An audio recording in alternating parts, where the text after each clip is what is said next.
Welcome to the Bigger Boat Podcast, where we talk about big things with even bigger emotions. I'm your co-host Josh, I'm Ashley.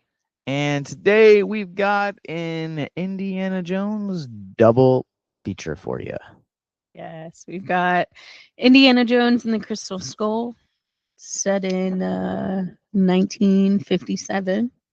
Oh, is that set in the And 50s? it is 57. And then Indiana Jones and the Dial of Destiny, which is 1969 with some flashbacks from 1944. Uh, Timelines don't even really matter so much in that movie, but we'll get into that later. there is another time period in Dial of Destiny. There's multiple. Yes, but oh yeah, okay, I guess there is. We'll talk about it in a little bit. But if you guys would be ever so kind and you guys are interested in supporting victims and villains, if you guys go to patreon.com/victims and villains at select the $5 tier, all of that money goes towards mental health education. But if you're a fan of Indiana Jones and you're like, why are these guys starting with 4 and 5? We've done 1 through 3 during the pandemic. Myself and Celeste Davis, we did film commentaries for you guys that are readily available at that $5 tier. So we'll provide a link in the show notes below. I had never watched Indiana Jones until the pandemic. You grew up with it, so this is your wheelhouse. This is your baby. Uh, I grew up with Lara Croft. We were talking about this last night after finishing Dial of Destiny. Like my entrance was like Tomb Raider. Like that was like my franchise of archaeology. I mean, for me, I grew up with like Indiana Jones on VHS, so completely different experience. Watched it at my grandfather's house. Yeah, Lara Croft. Those movies are like while indie is a time period that was made in the 80s. The Lara Croft movies are also timepieces, just the 2000s immortalized. Those movies are very 2000s. Okay, yeah, completely different. I mean, Indiana Jones did have movies, obviously, in the 2000s. Crystal Skull was 2008, Yeah. but I'm gonna bet it is nothing like Laura Croft. Oh no, the opening scene is like has like techno. Oh, yeah, you can't really miss the classic of John Williams's Raiders Yeah. March. Yeah, that's fair.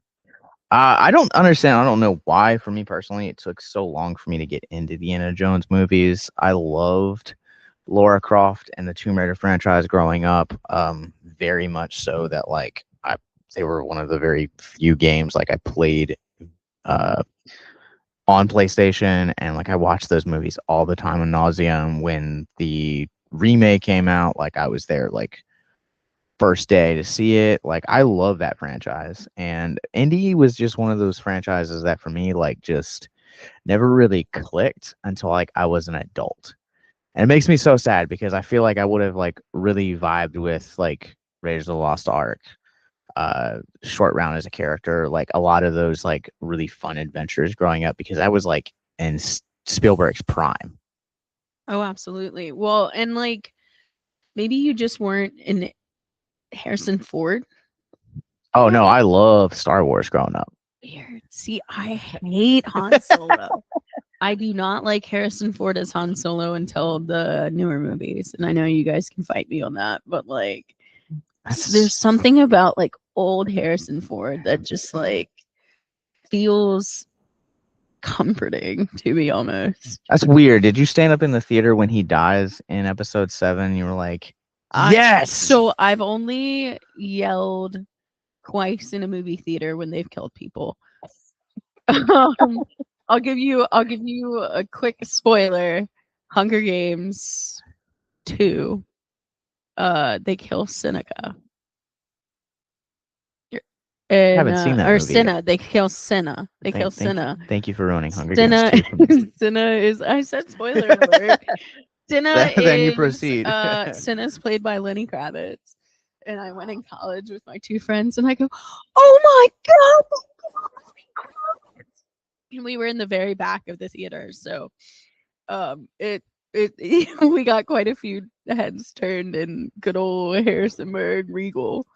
And then yeah, when obviously Harrison Ford passes in He gets brutally slayed in the I don't Force want to talk. I don't Awakens. want to talk about it. I cried. I like yelled really hard and I cried and I was like, "Not your dad!" Like it was so bad. And it was also like I had gone and seen it on Christmas, so like it was extra packed. It was not one of my best moments of movie theater courtesy, but like it deeply affected me. And if they kill off Indy, I need one more Indy movie. They can kill him off in one more movie because you know in Dial of Destiny at this point he's in his like 70s, Yeah. 70, 71.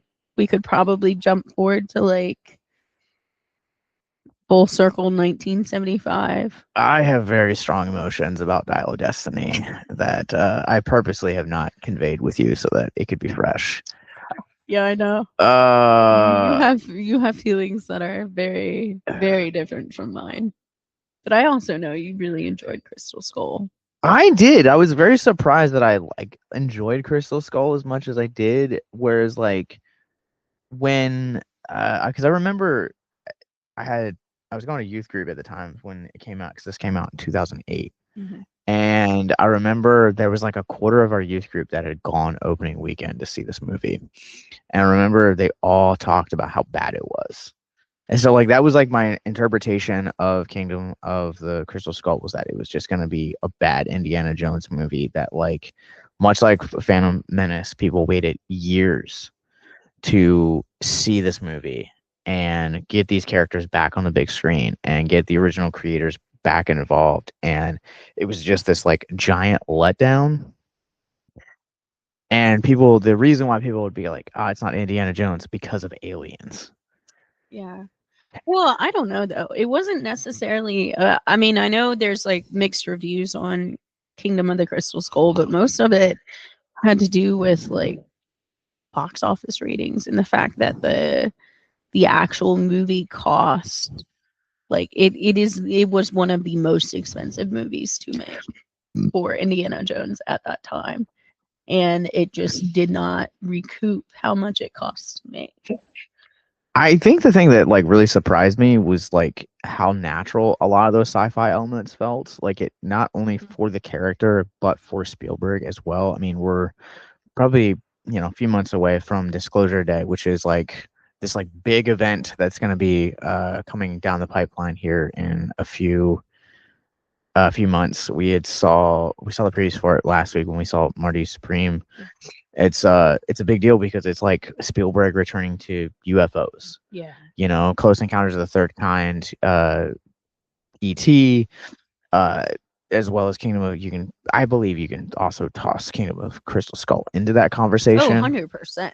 Absolutely. And like no one really kind of does the sci-fi UFO as well as Spielberg. Like there's something like really personable in it, and I think it's part of the reason I'm like really excited for Disclosure Day. But it feels very much at home for the character of Indiana Jones, but also at the same time for Spielberg. Yeah. I mean, I definitely think at least like if we're gonna dive right into Crystal Skull, like the way Spielberg is still able to create like this like mythical mystery around extraterrestrial beings and um just like the whole the whole fact that the temple is a UFO Mm-hmm. and then it just wipes clean like that felt very Spielberg to me, but there were so many elements of it where the extraterrestrial felt almost like humanized, and it took me back to like ET. Yes, very much so. And I think also too, like I don't know. I mean, I guess we can kind of get into it, but like I think I have the advantage of seeing this in 2026 now with the advantage of the government actually acknowledging that aliens exist. and like it actually being like a real thing. So it's not super far fetched to say that like Indiana Jones could have like literally come across an alien tomb.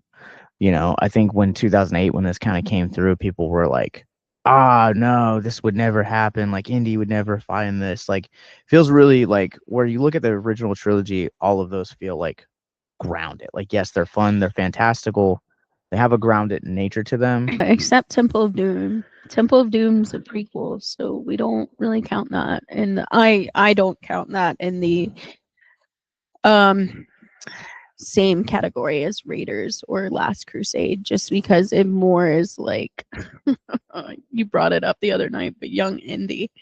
Temple, Temple of Doom is a prequel that falls kind of in that category with Young Indy. Indiana Jones, the short lived, god awful television series from the early 90s that probably ran exclusively on PAX TV after It's a Miracle. Shout out to the dudes in Retro Rewind podcast. One of the first crossovers I ever did was with their show. And it was victims. It was back when it was just victims and villains before we had the podcast network. And we'd done a crossover with them, and they came on and did shows, and I was a guest on their show. And they were like, yeah, so we're gonna show you young Indiana Jones. We're gonna watch the pilot in the first 2 episodes, and they sent me a link. And I was telling you last night when we were watching Dial of Destiny, I was like, this was like my introduction to the character. Like, I knew of Indiana Jones, but I'd never seen Raiders, I'd never seen Temple, I'd never seen Last Crusade. And I was like, God damn, this is awful. I guess it's so bad. And then during the pandemic, when Celeste was like, yeah, we should do the Indiana Jones movies, I was like, all right, got nothing else to do. And that's fair, but like I said, that was probably not the best introduction to Indy, but it made sense why you waited so long when young Indiana Jones was your first seeing anything of that character. Young Indiana Jones might still be streaming on YouTube for free. It is take literally like the worst thing that you've ever seen and magnify it by 5 and extend it for an hour and a half. It's so bad. The writing in it is so but bad. It's not super bad. It helps if you have seen the other Indiana Jones movies first. But also, like, it came at a time where you gotta remember too, like, almost every, like, if you had a popular film franchise, it had its own series. It had its own series. Like, I'm thinking about like Beetlejuice having its own series, animated series. The Mask had its own animated series. Mighty Ducks had their own animated series. Like so many Disney movies, like Little Mermaid had one. Aladdin had a series. Hercules had a series. Like that was just like the fad of that time was that did it. And right around like Indiana Jones, like the young Indiana Jones era, like that's also the same era where you had Hercules with Ryan Gosling, or young Hercules with Ryan Gosling. You had Xena, Warrior Princess, Hercules. Like there was a lot of those like sword and sandals type of genre on television as well. That makes sense. But getting back to Kingdom of the Crystal Skull, like it feels like I was saying, like it to me, it feels more grounded with the other ones than it did. But you did bring up an interesting point that kind of like again, you're kind of the expert between the two of us. But not really. One of the things that you talked about when we started watching Kingdom of the Crystal Skull was that that film brought back Marion, as did Dial of Destiny. So you essentially have this Raiders, Crystal Skull, Dial trilogy, which kind of almost rewrites the franchise because it kind of almost has this like Temple of Doom and Last Crusade kind of almost feel like, while they still breathe life into that character and into the mythology, they're more like a mini-sode. They feel kind of like a standalone, especially like Last Crusade where he like partners with his dad. Like I love that movie. 100%. It's my favorite of the five. But like when you kind of see the through line of it, it is like it's very evident that it's like Indy and Marion's story Mhm. throughout this trilogy. Oh, absolutely. Well, and even so, what's I find the best part because the fourth Kingdom of the Crystal Skull is the first time we see Marion from since Raiders, and in Temple of Doom as well as um, Last Crusade. Mm. There are other women in Indy's life, and I love that in that movie there's certain lines and there's certain dialogue that Marion says where it's like, oh, I'm sure there were more women than just me in your life, Indy. And he's like, yeah, but no one's you, babe. So it already is like from the get-go. Yeah. I think probably, I mean, I'd love to do research into it, but like I think that was probably always a plan with George Lucas, was to have Marion be that main love line, but still wanting to showcase Indy's other adventures because obviously after Raiders they separate, and then in Kingdom of Crystal Skull we learn about Mutt. Yeah. Shia LaBeouf's character. Or should I say Henry Jones the Third. What I think is really interesting is you bring up George Lucas, and one of the things I was looking into yesterday is like to what capacity Lucas actually had involvement with these films, because one of the things that is such a big deal about Raiders is that here you had Spielberg was like coming high off of some of the biggest blockbusters. I mean, he was defining what it meant to literally be in a modern blockbuster. Like we talked about Jaws last episode. He went on to do, Raiders of the Lost Ark. He was like getting ready to be on the heels of E.T. I mean, he was gonna shape up to like literally define what it meant to be a blockbuster and what it meant to be a versatile director. And it's kind of the first director that I would argue you kind of had in this new era since Hitchcock. And then you had this other guy, George Lucas, who's coming off of two of the biggest sci-fi movies of all time with A New Hope and The Empire Strikes Back. It's the episode 5, right? Empire Strikes Back, or is that 6? New Hope is 4. I think in their Attack of the Clone Wars in there somewhere. That's episode 2, sweetie. Yeah, I don't know my Star Wars I like Star Wars. Don't know the chronological order very well. Anyway, so like I know New Hope is 4. right, so you have episodes 4 and 5. The thing that was like a really big deal for that time was that here you had these two juggernauts that were coming together to do this brand new film franchise. But a lot of people, I think, kind of over exaggerate Lucas's actual involvement in Indiana Jones. He wrote the story. He wrote the story. Did not actually write the script. No, he didn't write the script. That was not him, but he still, like, all the characters and stories are based same as Star Wars. Star Wars has I know it's based off of books, and then there were comics subsequent to the book, but like a lot of it, George Lucas didn't write the script for a lot of it. Star Wars. Yeah, but I think like him, like I think the big deal about Crystal Skull was that like you had Spielberg come back, you had Harrison Ford come back, you had this progression and kind of like this, almost kind of taking the character back to the, even if it is mildly more fantastical than Raiders, you kind of almost took that character back to its basics. Because it's been a while since I've seen Temple of Doom, so I can't like really speak on that. But obviously, like you had the buddy element of father son in Last Crusade, and here you get that buddy element, which I really liked. I thought like I was coming into this movie expecting to hate it because everyone hated it, and I like the more it went on, the more I was like, this is really fun. Like this feels like a callback to Raiders. This feels like very fun. But I loved the father son dynamic, and I loved how it was this in the film. It was a surprise that you had um Mutt was the son of Marion and Indy. Yeah.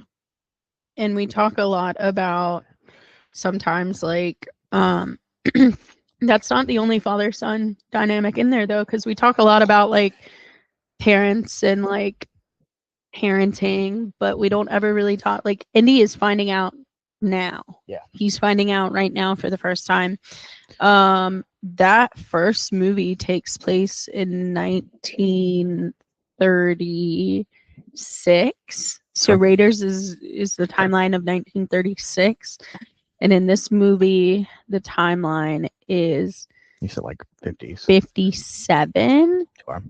So Mutt is approximately 20 20-ish years Yeah. old. But for those previous 20 years of his life, he had to step in dad, and that's Oxley. And Yeah. when Oxley is researching and learning about the crystal skull, and then comes I'm gonna use the word enchanted. I don't know another word other than like maybe mystified. But basically mind control. Mhm. He starts to lose his mind, but he's doing like auto writing. He's still Oxley, he's just lost his mind. Mutt is seeing the man who stepped in kind of and became his father figure um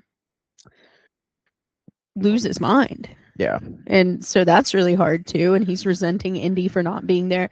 But I think that's also the first time Mutt it is the first time Mutt's finding out that Indy's his father, because he's like, no, my dad was an Air Force pilot, not some washed up history professor.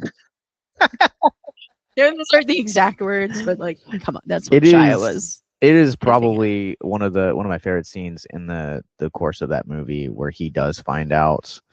They both kind of have that, finding out, and Indy kind of is like, let's fucking go kind of Well, mentality. Indy finds out in the quicksand pit with Yeah. Marion when he goes to grab the snake rope. And that's one of my favorite parts of that movie, honestly. Yeah, and I think it's well, I mean, also in the character of Mutt, we talk about that scene establishes that essentially Oxley had stepped in at the 3 months. Yeah. And again, like, how are you supposed to know? Because it's like one of those like habits Well, that. he knew Oxley wasn't his dad. Oh, I thought he was. Thought he did know. No, he knew Oxley was not his dad because he had the Air Yeah, Force you're pilot. right. Yeah. The Air Force pilot was, and then I think Marion mentions like the Air Force pilot dying when Mutt's like 3 years old. Yeah. And so she tells him all these stories. Oh, your father was a hero. Your father did all these things. And Oxley steps in because Oxley and Indy, they were both friends of Marion's father, which is kind of a head spin for you, but also like senior is friends with Marion's father as well. So it's only natural that Indy would be the close older Yeah. out of the two of them. I think it is an interesting perspective when you kind of have obviously when you have a parent die, like it's going to have this like profound effect on you. And especially when you have that, like, it's not quite the developmental stage of a child yet, but it's in like those early stages where they're like very impressionable. Like I watch what I say and do around the kids, because they are very impressionable, and they do pick up on things, even if it's just your body language communicating things, and so like to kind of have this like almost fantastical element of your father, because I think there's always this element too where like, growing up, like I had this like fantastical element of like my parents, right? Where it's like my parents can do no wrong. My parents are providing the best for me. And then you kind of feel like you get in and get around people at, whatever age, even if it's as young as like, 14 or 15, and you start telling them the stories of like what the home life is like, and they're like, that's not normal. or there's no way this can be real. And that kind of starts to shape that. And we always, I think, ideally, we always want our parents to kind of be the heroes of our story or the heroes of our livelihood. And so it kind of almost feels like earth shattering when it's the opposite of that. Um, and like those are things that like I'm working through in therapy, and those are things that I am continuously kind of having open dialogues with my sister and being like, does this feel normal to you, or like is this something that like should be of concern? I mean, I know, like, for me, at least, I want to say I kind of almost had the opposite. Like, I think I definitely, because I came from a divorced home and my mom remarried when I was very young. My stepdad was, even though I had a biological father, he is who I still call dad to this day. He is the stepped in. That's why I always like saying stepped in dad versus stepdad. Because there's always like some kind of like, even fairy tales have the whole, stepmother. Like there's always some negativity when you're saying stepdad, but like Oxley for Mutt, he was a stepped in dad. He may not have ever, married Marion or been in that kind of a relationship, but he stepped in for Mutt. So like for me, I think about like how I definitely didn't necessarily understand all of the things my stepdad was teaching me. I didn't necessarily care about all of the stories he was telling me. And now when I think about who I am as like a very hyper independent individual, I like I saw that face. I'm not very good at asking for help. But like at the same time, there are so many things that maybe were abnormal growing up, but like I am so grateful that I have those skills now. And like even the skills to be confident enough to like get on a podcast and talk to people when I don't really necessarily feel like I have any business doing that, or like getting in front of a bunch of people at a con and speaking on a panel. Like he really taught me how to speak, how to have that confidence, how to have that presence, how to, you know, just like be able to talk to anyone and everyone and reach an audience. And, it goes with marketing, it goes with their background, but like so many of the things that I do now, and so much of my personality, I do owe to him. And he was he was in the Air Force. And I know there's still stories like he either can't talk about yet, or like, but every dad kind of gives you a little bit of extra on their hero and war stories. Oh, But for sure. some of the I don't know, some of the stuff he told us, like I would be very, very surprised if they were made up, just because some of this stuff is just like, whoa. Being a role model in such a young and impressionable life force is terrifying and it's intimidating. And so when we started entertaining the idea of introducing me into the lives of the kids, I went to people that I knew had been parents for years. And I said, I need the best parenting advice you can give me.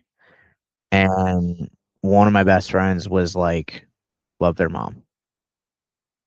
And it didn't register with me like how simple that was. He's like, look, love their mom.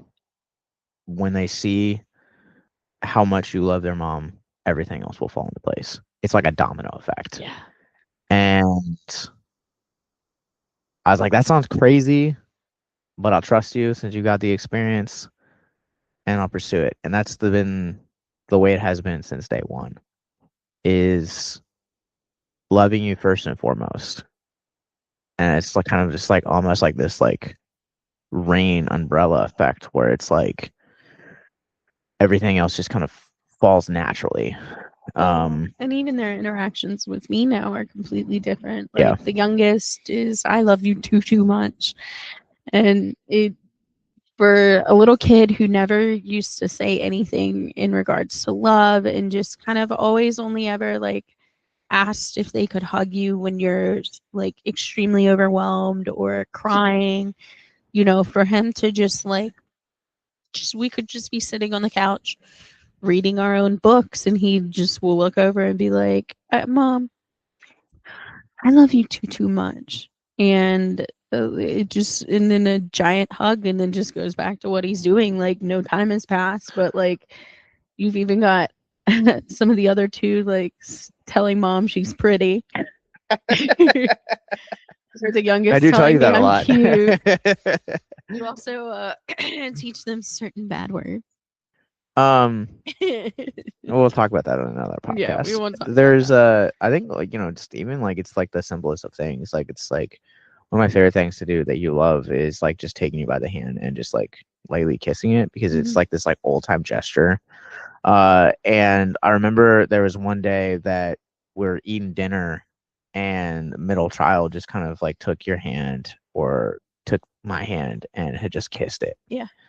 And it's like, or you'll tell me stories about like, one of the biggest dumb fights we have is like, I get to open your car door. Oh, one and day, one and day there's I will get him. there was one day where you were like, yeah, so middle child opened up my car door today.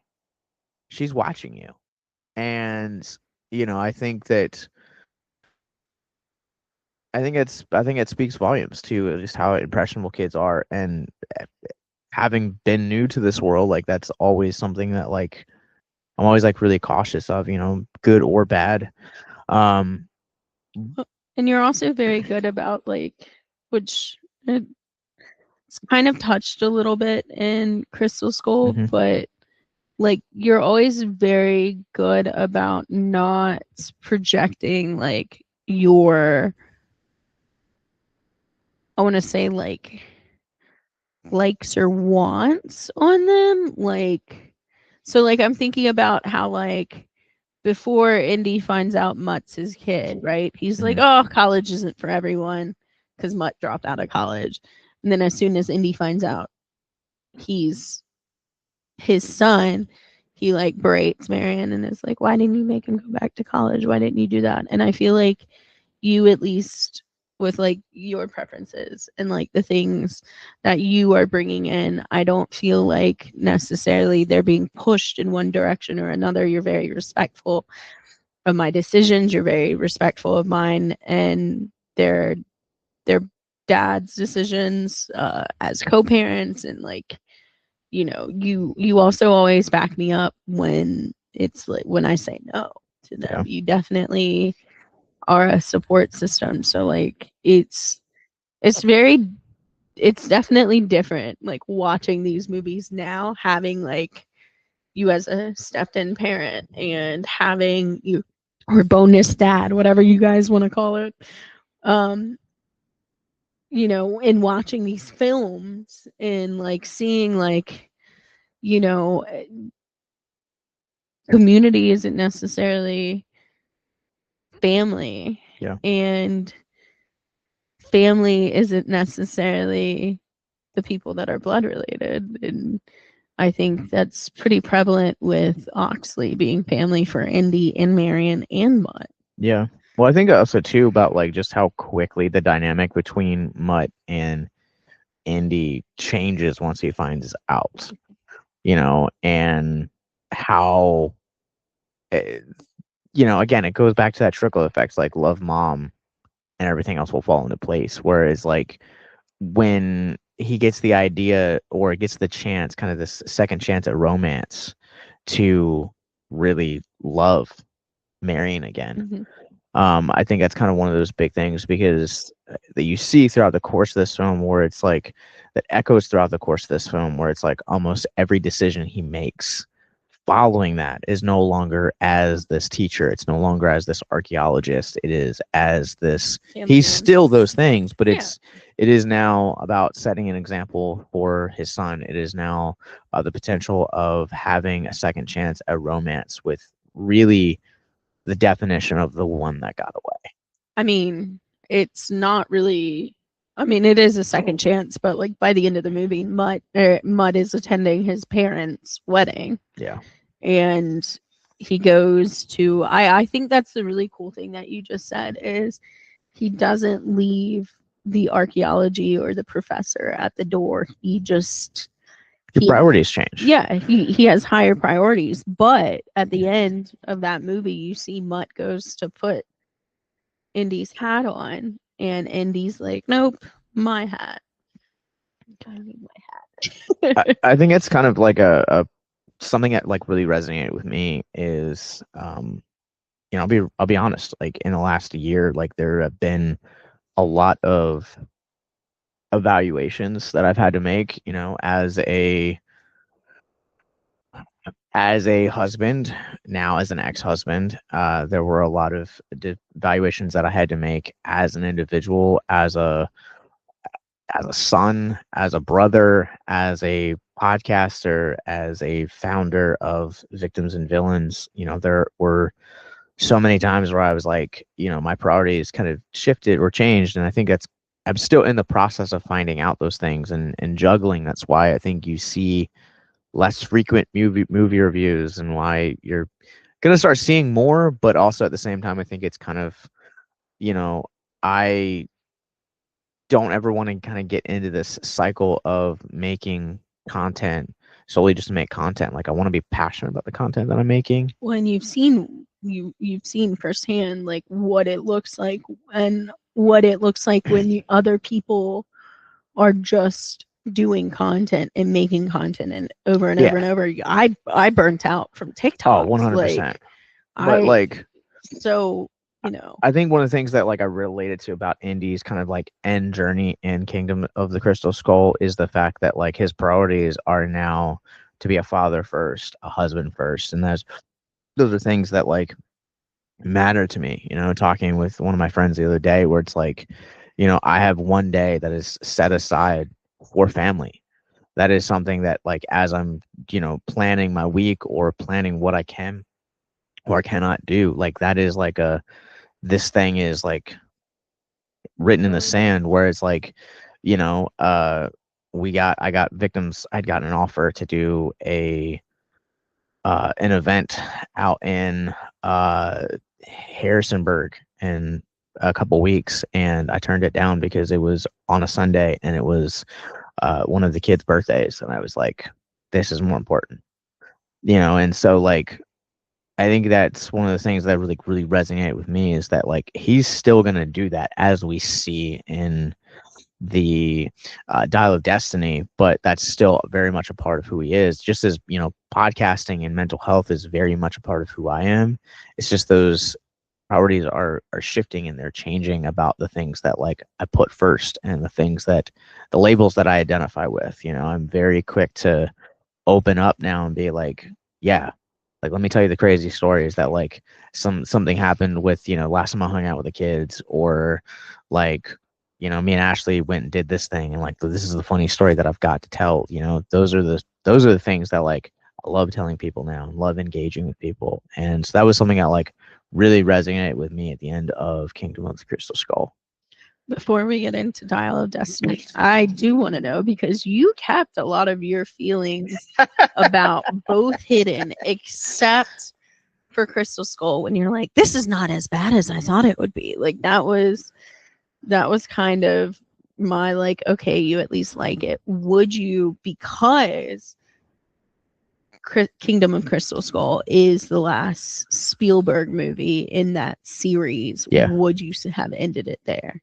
Oh, I thought that it had like one of the perfect endings. Really? 100%. For one, I think that it kind of gave Andy this idea of him hanging up the whip and hat. I thought was kind of like the perfect way to kind of give him and Marion a perfect love story, but also at the same time it opens this potential of like spinning off and doing a series with Mutt.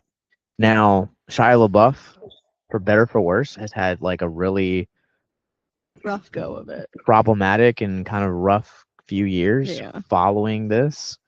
But he kind of landed on his feet. He's married to Mia Goth now, and he's a he's a dad and is like a brilliant supporter, and like he still like puts in like really amazing performances when he gets the chance. Like he was incredible in Megalopolis. Like say what you will about that movie, he was so good in it. You haven't seen it, No, I so haven't. All I was gonna say is, it's everyone kind of overlooks it, but no matter what age you enter a kid's life, mhm. they affect you. Oh, for And 100%. honestly, for most people, they affect you for the better. They, like you said, your priorities change. And I know a lot of people see it as like forcing to change, but when your priorities change, if you are, invested in the kid, um, it doesn't necessarily feel like a bad thing. Like I just think about the fact that like you went from like really kind of not sure how you felt about kids in general, and Mhm. then when you started dating me, I was very upfront and very clear, like, hey, my kids come first. I am a mom to them Sure. first and a girlfriend second. And it, I really respect that you honored that and that you understand and that you were willing, even if I was the more cautious one, that you were like, I'm ready. I want to be all in. I'm ready. And for me, it was this very, when you are kind of,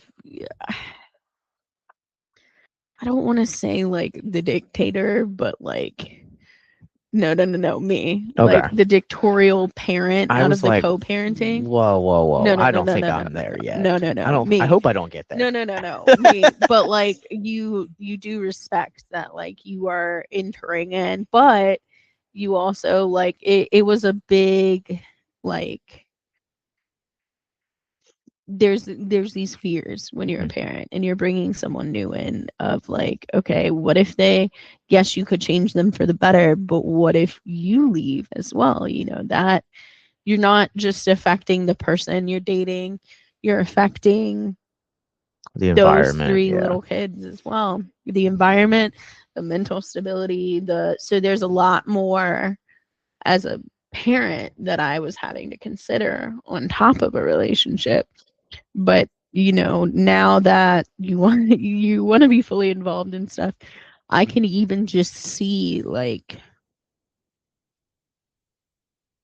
it's almost like a full body change between like Josh and stepdad Josh. Like it's really cool to see, and there's definitely like days where like I'm not feeling the best and I'm flaring or I'm having an asthma attack, and you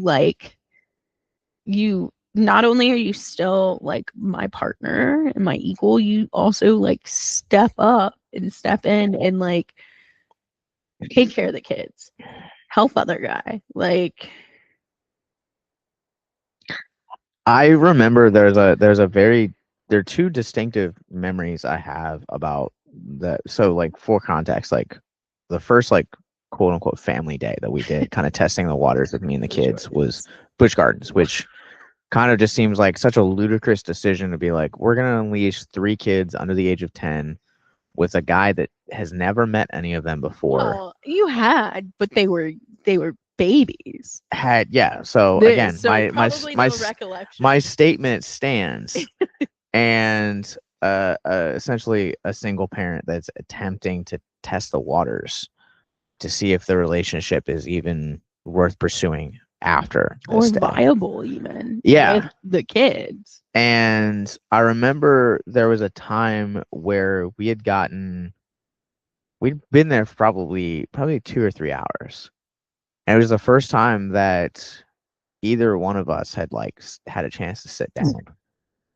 And it was right before the youngest wanted to go exploring in the playground behind us, and I just remember like turning over to you, and you just looked exhausted, Yeah. and I just like had this like youthfulness to me, and remember like just kind of being able to like on those days where like you couldn't on those during those hours or those moments at Busch Gardens where you couldn't keep going, I remember just being able to just kind of fill in the gap. So if you were at 30%, I was at 70 or Yeah. 80%. And I remember you asked me a question after you had dropped me back off home and said, "How did today feel?" My answer was it felt natural. Yeah. It felt like You weren't scared. I had been displaced out of like a timeline and like come back. And that's kind of how I feel, like honestly, like, you know, I didn't want kids. I very much had very little patience when it came to the subject of kids or being around kids, and it's just it's different being around your kids and now being in an area where it's like They're also pretty well behaved children. but like I don't know, it just kind of felt like natural to me. And I'm so overwhelmed. I'm so worried.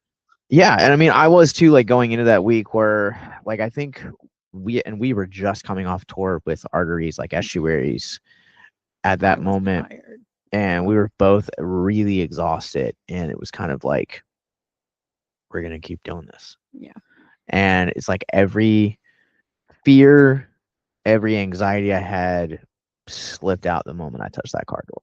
And luckily, like I love those kids and I am loved by those kids. And, it's I love being around them, and I love, hearing the crazy stories that they have to tell, and I love telling them crazy stories and teaching them crazy things, but it's like there's almost this kind of like level of like sadness that I feel like you kind of now kind of being in the situation we're in where it's like I almost feel sad for Andy kind of missing Mhm. those moments in Mutt's life, or that Marion like, didn't reach out and be like, "Hey, if you want to be a part," like, She and was also younger. Like in Raiders of the Lost Ark, she's significantly younger than Indy. yeah, So we don't talk about that. in It was a the different time. well, yeah, but even so, I mean, I'm pretty sure she's legal at the time, but even so, like that's beside the point. It is heavily implied that Raiders of the Lost Ark is when Mutt was conceived, and uh so like when you have that, she's not, Indy's a young going, young archaeologist. He's got all this background, and she's not gonna pursue a relationship, and she's young, and I wouldn't be surprised if her dad was like, no, I know that guy. Like, we just don't know Yeah. the circumstances, and that was a storyline that was never really even told or developed. And then you talk about how it's sad for Andy because he's missing those moments, even though he was only in Mutt's life for a brief period of time. We learn in Dial of Destiny when they're kind of having the conversation about Archimedes' dial, and what moment in history they would change. And Indy says, I would go back and stop my son from signing up and enlisting. And I think that right there is really powerful because he wasn't in Mutt's life for the crucial years, but yet Yeah. he still every day, you can tell there's just this heartache of missing his child. And the fact that he's an archaeologist, Josh. Like, he is an archaeologist, and yet instead of choosing any moment of history where he could change history or go back and live in history, Sure.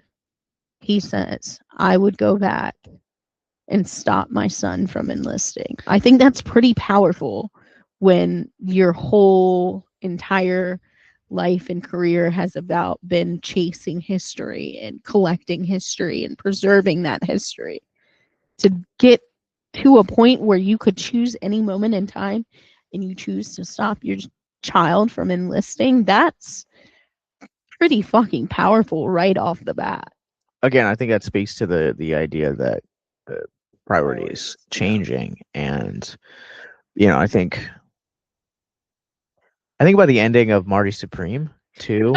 Like, I'm not gonna spoil it if you haven't seen it, but His priorities changed pretty quickly. I think we talk about perfect endings to a film, like that is up there, Yeah, I know there was. so I far know up there there. was a. You had shown me there was an alternative ending, but Yeah, I'm happy with it. we don't need to talk about that, but I No, no, bring that up just kind of it being still such a relatively newer film, like it goes back to that conversation of priorities, and you know if you know if tomorrow something should happen, and I should no longer be in the lives of the children, like I would be devastated. It would be something that would like really destroy me. But like also I think about the idea of like hoping that I've done or said the right things or set the right example, and like let them know that they're loved. well, and ultimately, like, the way that I at least teach them and I give them so much autonomy on themselves, I mean, I think you see it time and time again. It is really you know, it's not what mom wants. It's if they choose to accept you. Yeah. And I mean, you're lucky that they did. It's not something that they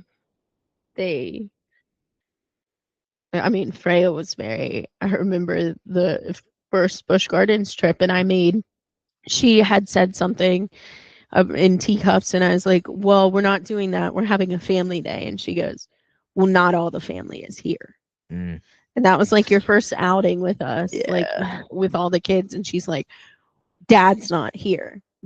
Not all the family is here. And it stung for you It for a did. bit. And now she was probably the quickest one to come around. Go out with them, and they always fight, who gets to sit next to Josh, and who Who gets to gets to hold your hand who gets to when hold we my walk hand in and the parking and lot? hang out. And it's kind of one of those things that it's like it is really meaningful, and it is really really impactful, and it is like I don't want to say like I definitely had purpose before, but it feels like it gives like a newer definition of purpose. Well, now that you're spending like holidays too and important events, you're getting a little bit more of that one-on-one time and getting to see the personalities and getting to, just interact with them on a one-on-one basis, like haunted house rooms and, seeing spooky haunted house rooms. And I'm trying to think of what the girls generally up downs and Princess Carries Yeah.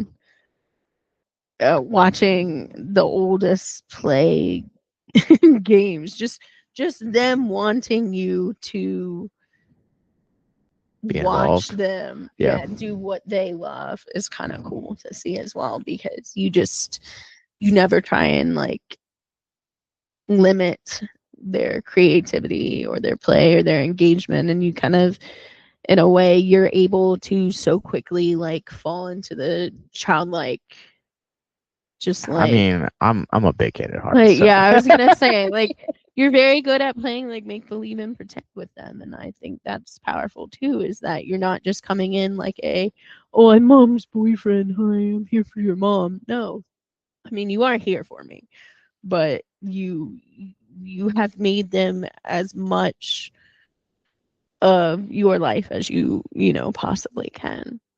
I think it's one of the things that I've learned in this past year is that if you're gonna do something, it needs to be with your full body, not And just with intention. not just with a part of oh, I'm doing this because I have to, or because like mom's boyfriend, like Yeah.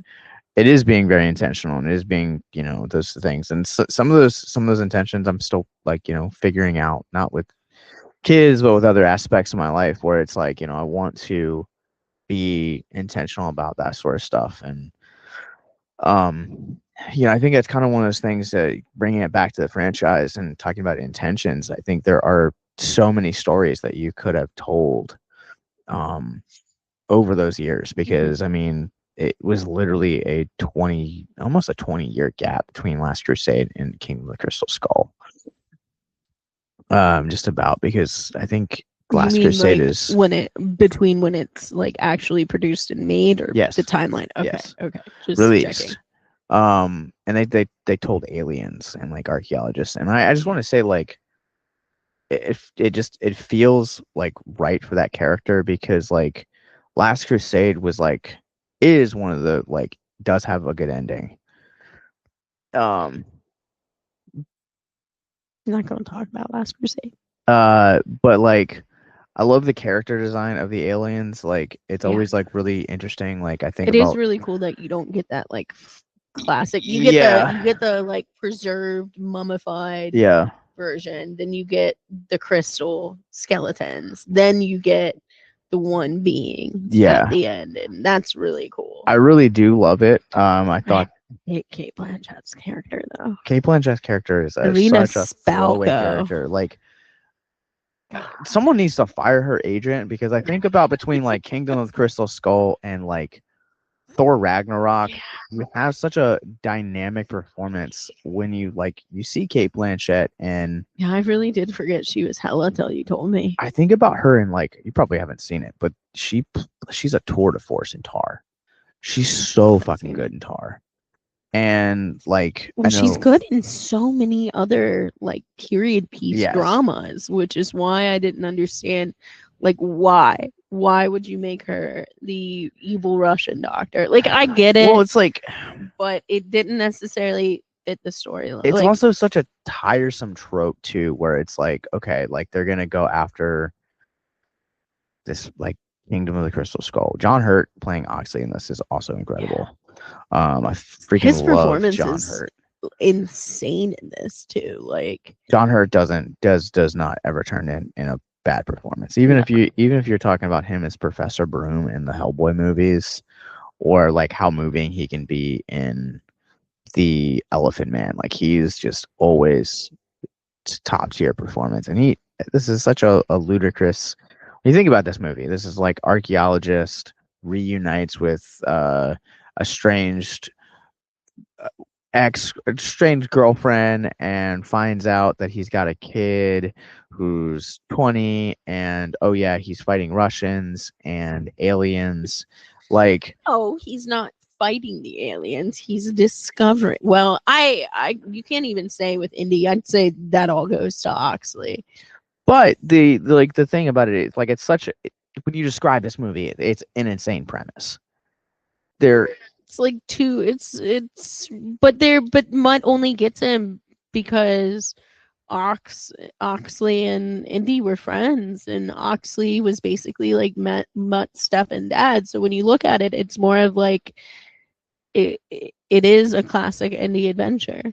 It follows that same structure, but if you look at it like separately as just a Spielberg movie, if you just look at it as like a Adventures of Indiana Jones versus just like a, oh, we're the fourth movie in a series, it's really a standalone, like Temple of Doom. I think what the where I was trying to get to is like I think the whole like evil Russians, and like especially Oh character yeah. of like her is like such a tiresome trope Yeah, but that I feel like exists specifically in movies like Indiana Jones. the timeline at the time is Sure, but it just has to match his they're timeline. they're so one dimensional. I think Yeah, but is they what could I'm have trying done to get. anything with the Russians, and they chose to do, okay, the Russians are looking for aliens. Like that by itself is kind of a really cool concept, instead of, oh, the Russians are looking for our rocket plans. Oh, the Russians are trying to, you know, explore. I mean, at the time it was the space race. They were exploring, they were trying to explore things. There's It's the early, I understand it's like the early onset of Yeah, that. there's also just like an entire time, like there's an entire period of this movie where the Russians like just are not a thing, and that's like super What do you frustrating. mean? They're a thing from like day one, like the Yes, very opening yes, sequence. yes, but there comes a period where you don't see them for a while, and Where? I can't give you specifics. It's like They're in that whole movie. It's probably like the second act, but there is like a moment where I was like, oh yeah, Kate Blanchett and the Russians are here. Yeah. Yeah, it just for me there was like a period where it just kind of Oh, felt are you like talking about when they're like when they've got Mac and they're like trying to get to the temple itself? yes, But the Russians are always there because even when they're not in that whole like 10-minute sequence, yeah, just they are still in that 10-minute sequence. It's just not prevalent. So it starts with the little tracker that Mac drops right from the waterfall that they have to go under. Then they meet the tribal guards, mhm, and the only way past those is Oxley has the crystal skull. mhm, You also have the entire fight sequence before that. mhm. So then you have all of that, and then, like I said, Mac is still dropping these things. It pans to all of the tribal guards getting gunned down. You don't see the gunning down happen, but you hear the shots in the background, and you see Kate Blanchett like stepping over their bodies, and then yes, it is then bam, like all indie, very indie meets like when National Treasure goes to Cibola almost. Mhm. It's like that kind of feel. And then it's bam, Irina's back when Oxley's like talking to the alien. I guess I just feel like they just don't have a as strong of a presence in Well, this yeah, they're not movie. Nazis. Yeah, I think about Dial of Destiny and how you feel that presence literally throughout the entire course of the film. Well, So that's why I feel like it's a standalone.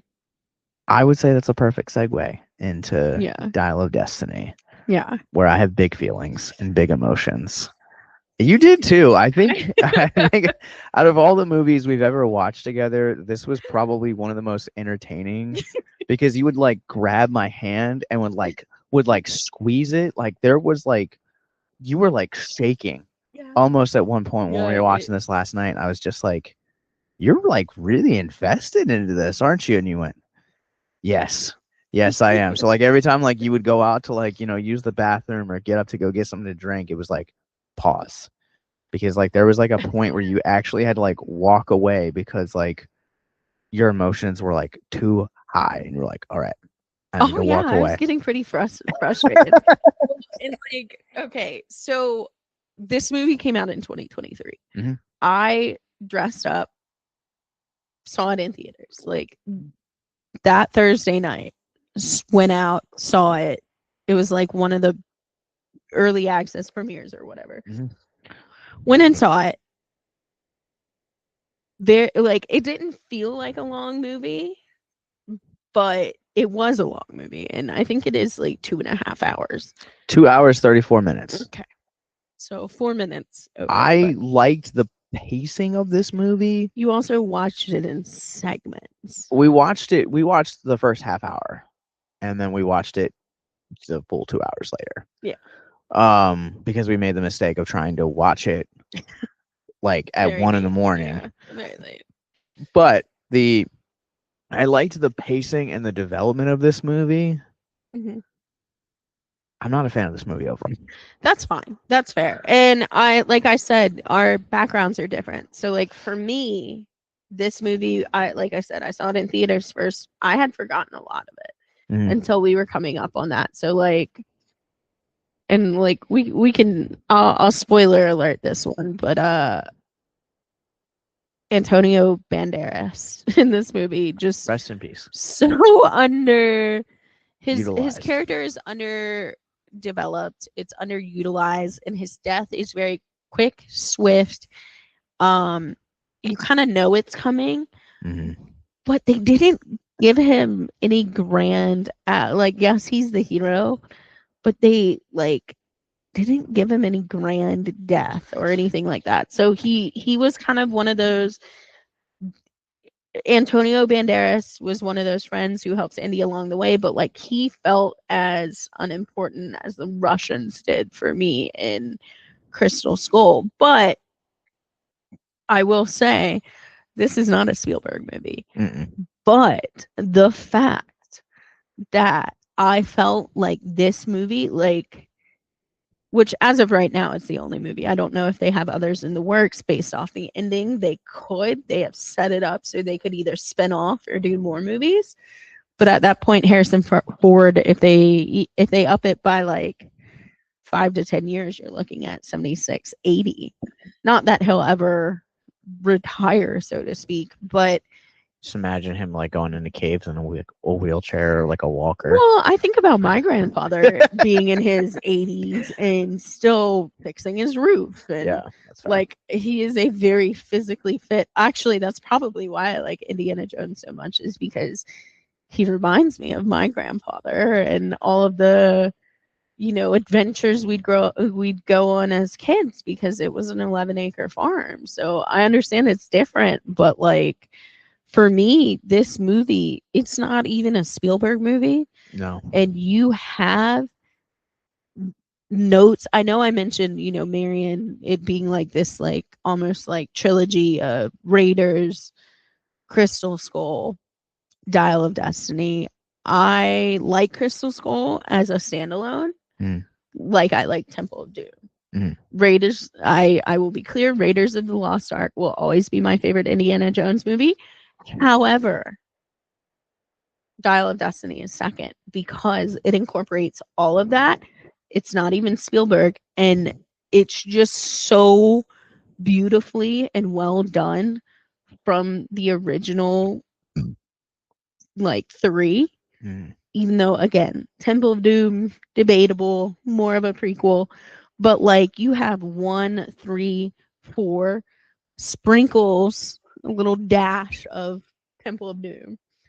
And then you have 5, but it's also this whole character, this whole creation. Just timeline wise, Raiders of the Lost Ark is 1936. Temple of Doom is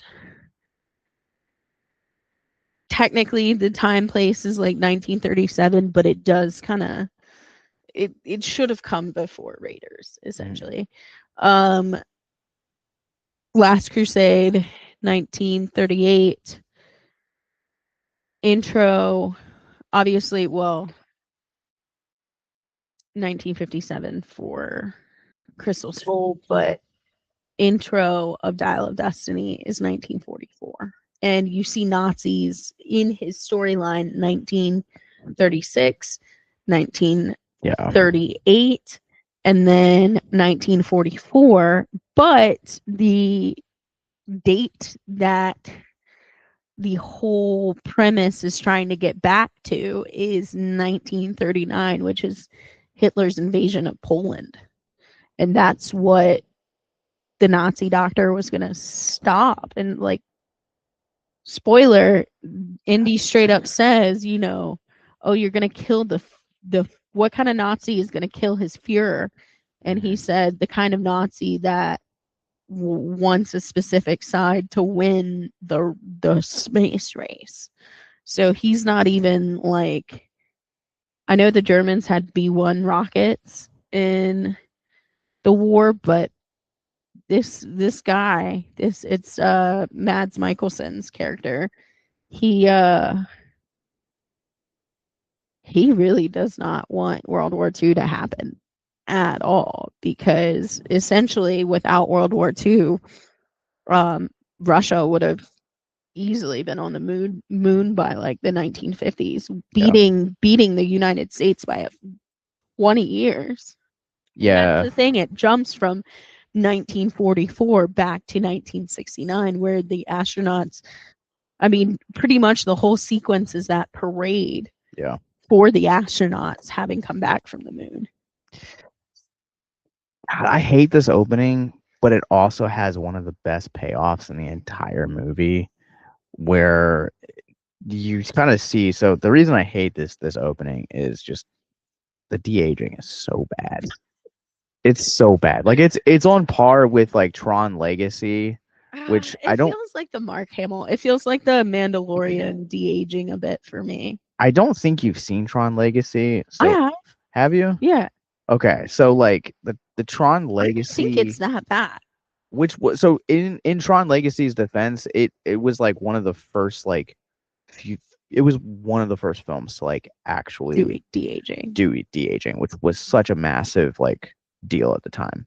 Now, as you look back at it, it definitely like looks of its time. I mean, I get what you're saying because you did point out the guy in Rogue One that they bring back from the Peter dead. Cushing, yeah. But 2014, they did that with why can't I think of his name? He's Plutar in the Hunger Games series. Not Hoffman. Yeah. Philip Philip Seymour Seymour Hoffman. Hoffman. Yeah, they brought him back to life in that. Like not real like Rogue One did, but like holographically formed. I mean, there are a multitude of things that have done that. Donald Pleasance, they brought back him in to do Dr. Samuel Loomis in Halloween Kills. Did the de-aging bother you though? Like The in de-aging the just bothered that me. open scene? The de-aging Or bothered me so much, and mostly it's because like because it is throughout. He has flashbacks yeah, so throughout. it's literally just the opening, and Okay, I because think it's it was just the fine. opening. I think it was fine when he's on the plane. I think it's just the opening, mostly because like I look at his eyes and Yeah, his it is that eyes like look almost eyebrow yeah, it's nose area. his eyes look like a dog with cataracts. Like they just look soulless, and I need to watch it again. you can tell, but there's like almost like this like gray like blindness to it that almost feels emotionless. And that to me like just really bothered me. But I also liked the first meeting of like Indy and the doctor. Yeah. Because I think it has such a beautiful payoff later in the film where they're trying to get the dial and they show up to the auction where it's being sold illegally. It has one of the best callbacks. And that's the Don't I Know You Somewhere. Yeah, it's probably one of my favorite scenes in the entire movie. But the de-aging, like, and I don't know if you feel this way. And I established this very early on in our relationship that we're like there are certain movies that like I never had an interest in seeing, and you love like Polar Express is one of the best examples of that. We watched it Christmas Eve together, and it was the first time I'd ever seen it. Slow as fuck movie. But the reason I bring up Polar Express is the de-aging. He looks like the fucking conductor from that movie. He looks he looks like Tom Hanks as the conductor. It's so weird that I'm like, how is this movie from like 2023 on par with CGI that is from 2004? I mean, I'm not a fan of Mark Hamill de-aged in Mando. That to me looks like it is pretty bad. How to say it in a I'm not going to say it, but I'm going to hint at it, but basically beings who wear other people's clothing and have the soulless black eyes. That is how Mark Hamill looked to me, and I wouldn't be surprised because it is Hollywood. I wouldn't be surprised if it's not de-aging and they're actually using lookalikes who may not necessarily be of this world, so to speak. That's a whole nother tangent I'm not going to get on, but it gives me those kind of vibes. Well, so the process that, Peter Cushing and Donald Pleasance are like two of the best examples. Well, Peter Cushing was dead, so they couldn't even use the body. You have, so the process is essentially is you have an actor, whether they're a well-known actor or 9 times out of 10 you're going to find an actor that has this is less known than their character actor, but they have like the same like facial structure. Yeah. And then you essentially kind of do like a mocap, and that's kind of essentially how they do it. I mean, I assume it's pretty similar to like the prosthetics they gave. Why am I blinking? Davy Jones. Oh, Bill Nye. Bill Nye. Yeah. Bill Nighy. Yeah, Bill Nighy. He I figured it would probably be like, or like Avatar with Zoe Saldana. Yeah, Like the mocap. yeah. I figure It's it's mostly that with either, like I think about all the Jack Sparrow lookalikes, the Johnny Depp lookalikes they did, but they cast specifically Jack Sparrows for that scene at World's End where it's the multiple Jacks and he's like having a battle with his subconscious, but there's like 12 other Jack Sparrows. If you pause frame by frame, you can see those technical differences. So I kind of what I imagined is they probably got a lookalike, like a celeb lookalike for them, and then mocapped and morphed it on. But I have to wonder how much is AI, honestly. so can I be honest with you? Sure. So I think part of the reason that like we've established this, so like you're I wouldn't say necessarily a history buff, but you enjoy history. I do. I like it. I am very particular about the history that I enjoy. Like I love Titanic. I love the era of kind of how that Yeah, you're like fixed. a 1910s to like 19 I love like stock market crash boy. I love stories of like John Wayne Gacy and Ted Bundy. Like I love a lot of like the true crimes, Yeah, which cults. I do too. Those are kind of my bread and butter. But yeah, I'm more of a And period history drama type girl. and so movies like Indiana Jones, I think I stayed away from for so long because I was like, I think I'm gonna be bored by these movies. Now, ultimately, luckily, I mean, you like Crystal Skull, so that I counts for something. I don't, and we're getting ready. I mean, Regal's getting ready to do a re-release Temple of of Doom. Temple of Doom in a couple weeks that we're going to be going to, and you know, I'm excited. Like, I'm excited to kind of get to be immersed into that on the big screen for the first time. I think the first 4 films, it's always really hard because we were talking about rankings yesterday after we finished. It's always really hard to look at these films and be like, it's going to depend on like how I'm feeling. Yeah, that's fair. Because they're all very good films. Dial of Destiny kind of was this process of like making me realize the greatest fear about this being bored. Yeah, this movie it is is so there is boring. so much more nerd shit in this. This is made for a history. This is made Dial of Destiny is made for Indiana Jones lovers. It is made to give you the nostalgia of the old films, but a new, not necessarily a new foe, but a new story while still sticking to that original love storyline. It does carry briefly the love storyline. It's not a huge, but you also again get this parental um type relationship. Indy is Phoebe Bridgers. Helena's he's Helena's godfather. Yeah. And like went through seeing her father lose his mind about this, which that is a very common thing in archaeology, is just getting so lost in your project in trying to find these things. Because like I think about it in the equivalent of like marine biologists and oceanography, and the fact that we've only discovered like 10% of the ocean. 10%. Yeah. Yeah. So can you imagine like all the historical finds in that 10% we haven't explored? And some of it, you know, you can't even get to. I'm sure there's plenty of the Titanic that hasn't been explored. For sure. Still to this day. But like 5. James Cameron has tried to milk that as the thing that most people don't realize about James Cameron and his relationship with the Titanic is that he didn't just make a movie. He funded. He made like 4 or 5 like documentaries. Yeah.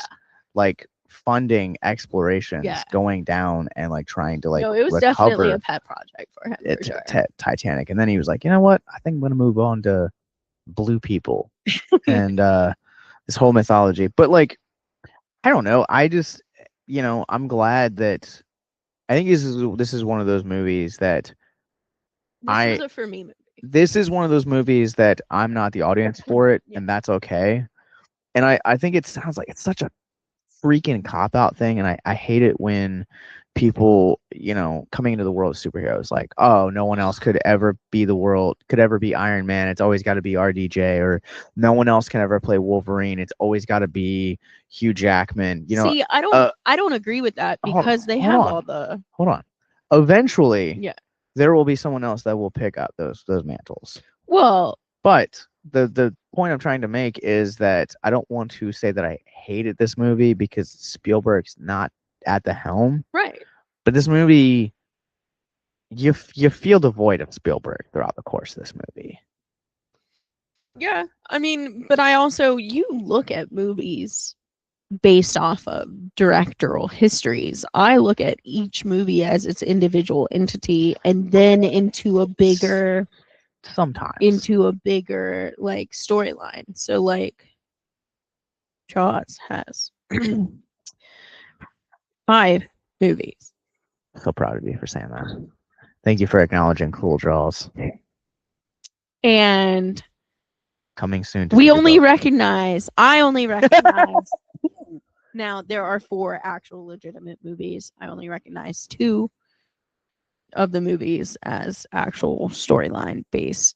Jaws 1 and 2 are the only 2 that actually really work with that. Beside the point, like you said, this is not a movie made for someone who didn't fall in love with Indiana Jones, didn't grow up with Indiana Jones. It is also not your cup of tea. No. Because it is very history. Like, I'm gonna bet the only times you weren't bored were like the big action sequences. Even those were boring to me. Well, and also like it's also not without its flaws. Like you have the whole weird random, are they CIA, are they Nazis bit, like the one chick. Oh no, they were through and through Nazis. Well, the black chick wasn't a Nazi. She was CIA. Also, one of the things that I want to bring up that we were talking about yesterday is that when you look at the beginning of this movie in the thick of World War II to like where the bulk of this movie takes place is roughly 1969. 25 years. It is. And it is the same like length of time. We are the same length of time now as 9/11. As 9/11. Yeah.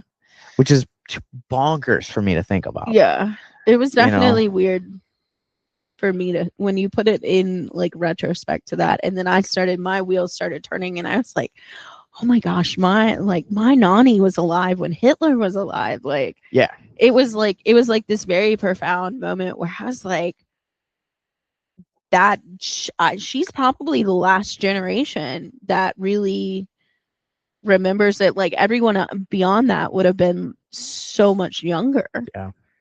So she's probably like the tail end. She's 90, so she's probably the tail end of the generation that like remembers like being a teenager and 20-year-old in their very early formative young adult years, where they remember World War II.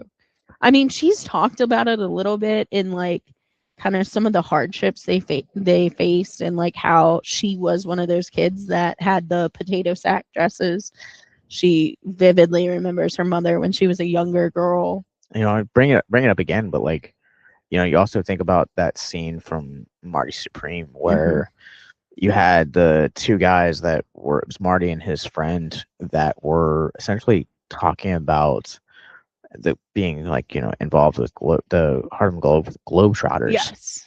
And you had Mr. Wonderful's character kind of walks over and recognizes the tattoo. Yeah, the Auschwitz number. On his friends, and he's just like, you get the honey story. He was telling about the honey, and that movie takes place like 10 years after. And so, while I think now like it's history for us, like it was still like a very painful topic to even talk about in those days, where it's like, well, even now 9/11 is but I'm like, I bring back up that auction scene where like Indy just flat out asks the Mickelson character, he's like, are you still a Nazi? And you can kind of tell he's like, Nazis have a bad connotation. Yeah, he goes, like, my name is Dr. Schmidt. Yeah, you know, and And he like tries to play it yeah, off. he's taken, well, Schmidt itself is a Jewish last name.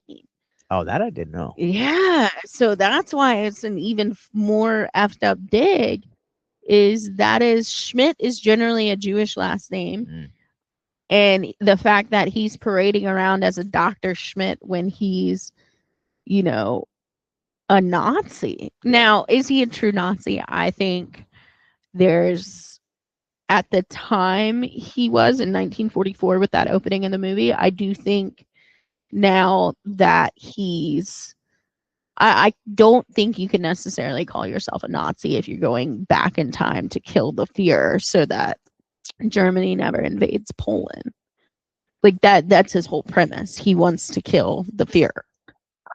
He wants to go back to 1939. Yeah, like that is, he's point blank tells Indy. I like agree, but like also don't agree with that. Like, I mean, it doesn't I think dismiss his crimes from before when he and Indy met, but I think it brings up this like greater point where like I think age kind of makes you reflect on a lot of things, and you know the things that you once believed in your youth or even into like young adulthood can like really like shape and form you. can shape and form you. But like even beyond that, like there are things that like I believed and held sacred, you know, when I was his age in that time. Sounds makes me sound so old, but there are times where I'm like, man, I'm like, I hate the fact that like I believe this and like I hurt people, Mm. you know, or the fact that like I'm like, why did I believe this, or like, what was I really trying to like get out from here? I mean, you can still believe in things. It's just whether you're affecting others around you. Like, you know, there are still, I definitely know some people in this day and age that do classify and consider themselves Nazis, but not in the way we would consider it now. They very much firmly are not kind of the way we would think of as a classical Nazi, but they are very firm with like, oh, the Fuhrer never died. You know, he still exists. And it's very like, yes, they actually recognize the genocide, and they actually are like, yes. And they don't necessarily participate in any of the politics of like this day and age, but they do still exist. They kind of keep to themselves.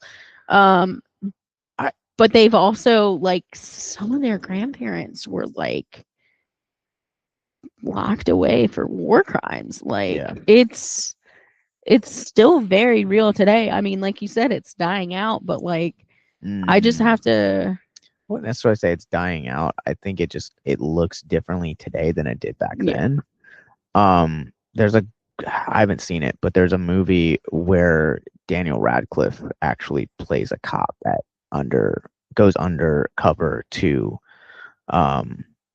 actually Like a camp. No, he actually like a more like a modern day like what what we would classify as like Nazi or neo-Nazis. But that scene in particular like kind of got bringing it back to you know, the whole like the dial, all the parts of the dial. Yeah. I liked that subplot where like they're actually like trying to like find the dial, piece it together. Yeah. piece it together. And like the tomb of like Archimedes is probably my favorite within the course of this. Oh, same. But I honestly like, and I think you're gonna disagree. I think like going back into, because it's the Siege of Syracuse is where they end up. Yeah, Siege of Syracuse. So this is like 1139 AD. Yeah. But like the thing of like for me was like if you had left Indy there, yeah, that would have been the perfect ending. Yeah, I mean, if he had have died there, but the only reason it makes it the perfect ending is because of the way it set it up. I'm not sure what happened. I think probably that was meant to be the original timeline, but they also wanted to reintroduce Marion into the timeline. So the end of the movie does get a little bit muddled. I would say so. I only say it's set up because you mentioned one of your favorite scenes being Archimedes' tomb, right? Mhm. What do they find in The watch. Archimedes' tomb? Correct.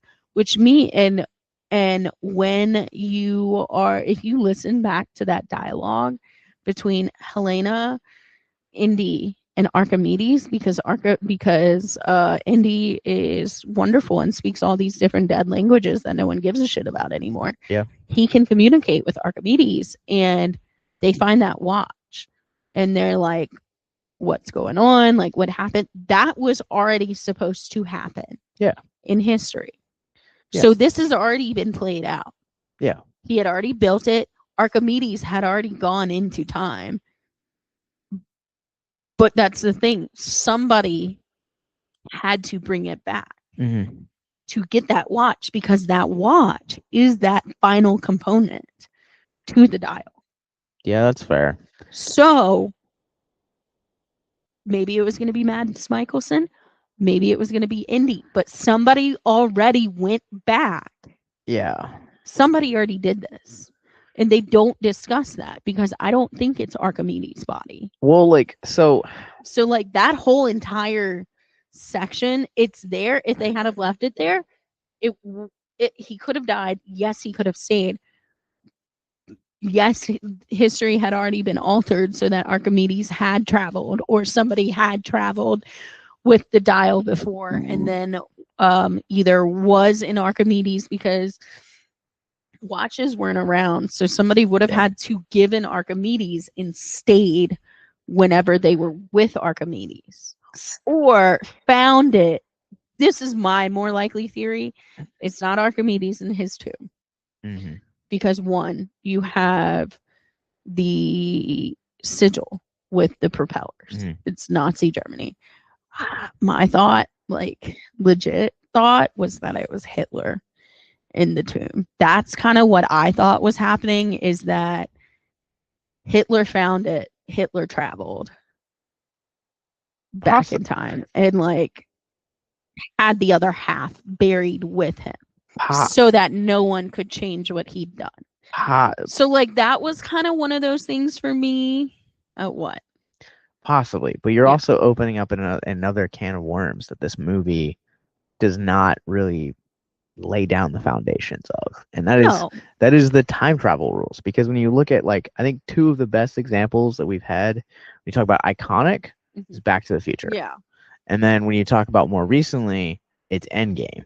Yeah. In Like, time travel rules. Yeah. I yeah, mean, it definitely breaks all of time travel rules, but it breaks of what we like. Okay, like in game it's quantum physics. It's you have the whole quantum mania realm with Ant-Man. You have all of that. I think, and I know you have different feelings on time travel and stuff. This is not this time travel is indicative more of something you would find along the lines of like the Mayan calendar in respects. He's using mathematics and the stars in the sky to create time travel versus actual, because if you look, the dates only add up every 20 years. what I'm trying to say is I don't think this movie develops its time travel rules No, I don't think it has any. specifically. Yeah. And that's like, so that you look at the two examples, like Doc Brown in Back to the Future gives the time travel rules, the things you can and cannot do. I mean, Helena did, and Indy touched on it briefly, but then Indy's like, but I I'm witnessing history. also don't feel like they're developed enough. No, it's not. And But that's okay because again, when Phoebe Bridger knocks him out and drags him back home, like you get a whole nother story. You get the ending that you need. Is it a fulfilling ending? No. Especially the hat should have just been left on the clothesline. I think, but it sets up for spinoff. I think the thing that like makes me like also sad is that ending feels so forced for me personally. But like the whole, like the scene between him and, is it Helena? It's either him and Helena or him and the kid on the boat when they're going out to, I think it's Antonio Banderas's Boat. boat. Is Like it when the is it small when they boat. steal the dinghy from the Nazis? I think so, but he kind of like gives like Or that is it background of like what happened to Mutt and like as a result like ultimately what happened to his marriage. Cuz you have that scene very early on where he like looks at the refrigerator yeah, and it's a picture of and Marion. it's a picture of Marion and he like kind of just like puts a magnet on top of her face. And so you can see that there's like very clearly something that like happened there. Well, it was over. I mean, he touches on it. It's overwhelming grief. Like Ye- she didn't bounce back from it, and Yes. they moved on. Yes, and that's the thing that I'm like, had it just been like left at that, I feel like I would have been like completely satisfied. Even if like, Helena had decided to like bring him back to present day and like they had that like, kind of brief communication or conversation, like I'm like, okay, like that's a little bit forced, but it's not. But like bringing like Marion actually back into it was kind of felt and the clothesline scene kind of felt like really tacked on, but I think that's more of a Disney decision and not necessarily a story decision. Also, think about like, well, again, it's a nostalgia thing, but also like, Indy is a hyper independent individual. I'm just gonna go ahead and say that I he's a hyper I don't independent. have the ties to Indiana Jones that you do. He's no, but even that's true. So I'm gonna go ahead and say Indiana Jones for those of you who are fans. He is a hyper independent individual. We get a little bit of it in Last Crusade with Sean Connery, with him being with his actual dad on adventures. You kind of hear a little bit of the childhood. You get some flashbacks of the childhood he was raised in, and like Senior wasn't necessarily a Also, young good Indy. dad. Yeah, well, yeah, young Indy. I will say, young Indy does still follow a lot of the same storyline and themes, and it Mhm. does pull from those other movies, which is nice. It doesn't necessarily make it good. Um, as a like critical film, is Dial of Destiny anything special? No. Is it something for the fans? Absolutely.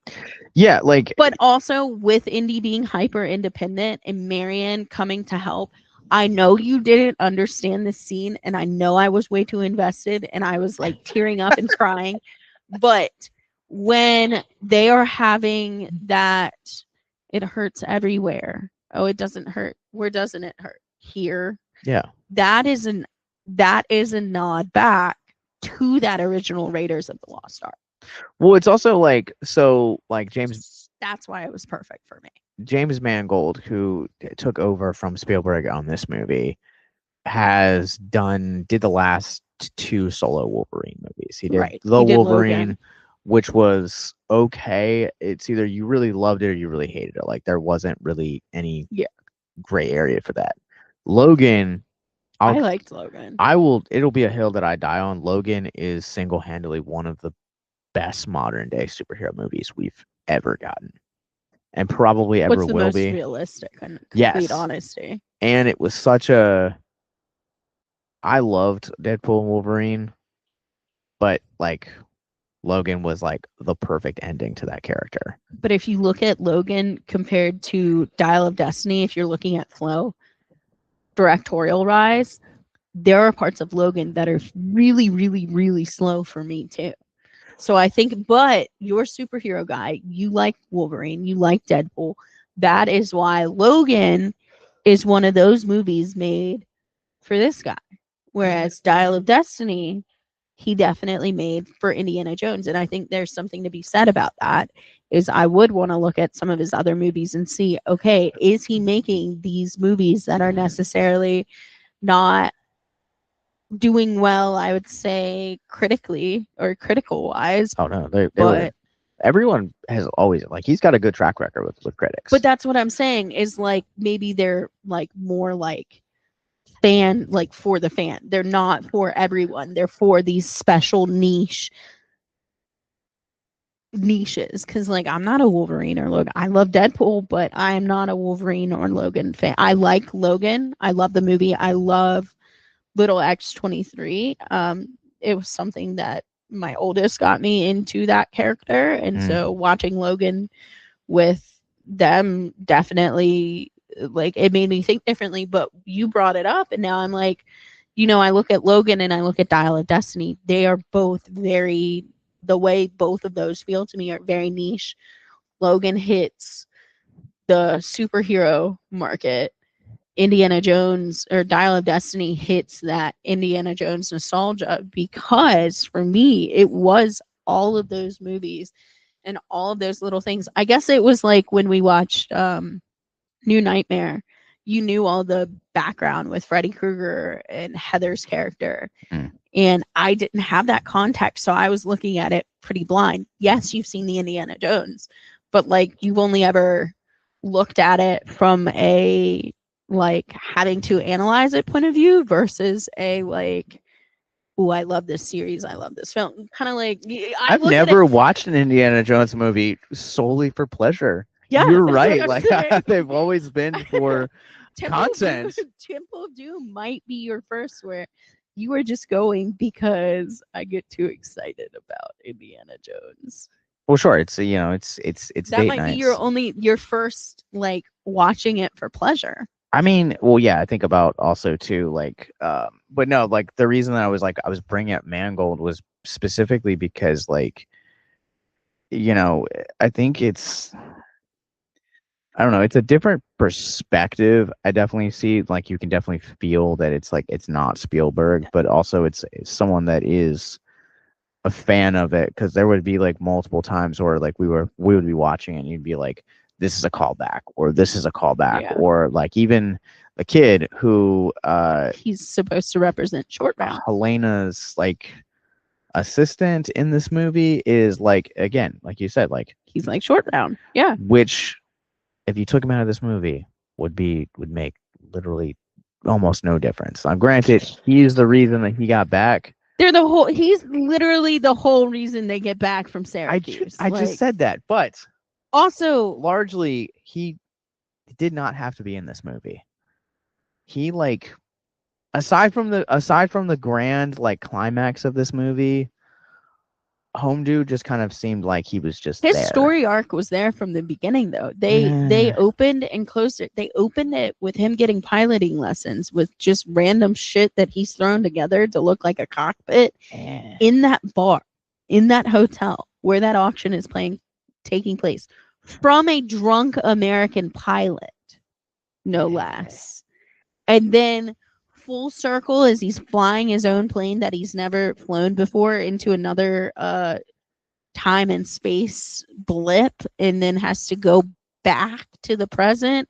Like, kid got his whole story arc all the way around, which Short Round gets his own story arc in Temple of Doom. That's why I'm so excited for you to have seen Dial of Destiny and having that little kid present, and then going back and actually getting to watch and enjoy Temple of Doom and kind of see how Short Round, he's like, everyone's like, he could be in this story, he could not be in this story.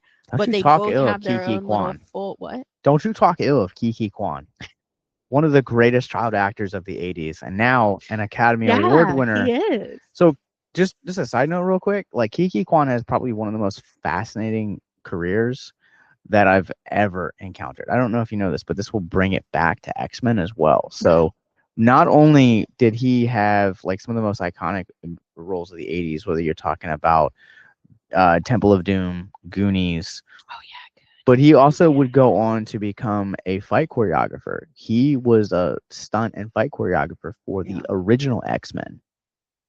And I think he got into doing a lot of those roles in the, like, mid 90s, because he did Encino Man. Mm-hmm. And then he kind of, like, stepped behind the scenes, and, like, Everything Everywhere All at Once was, like, his, like, comeback.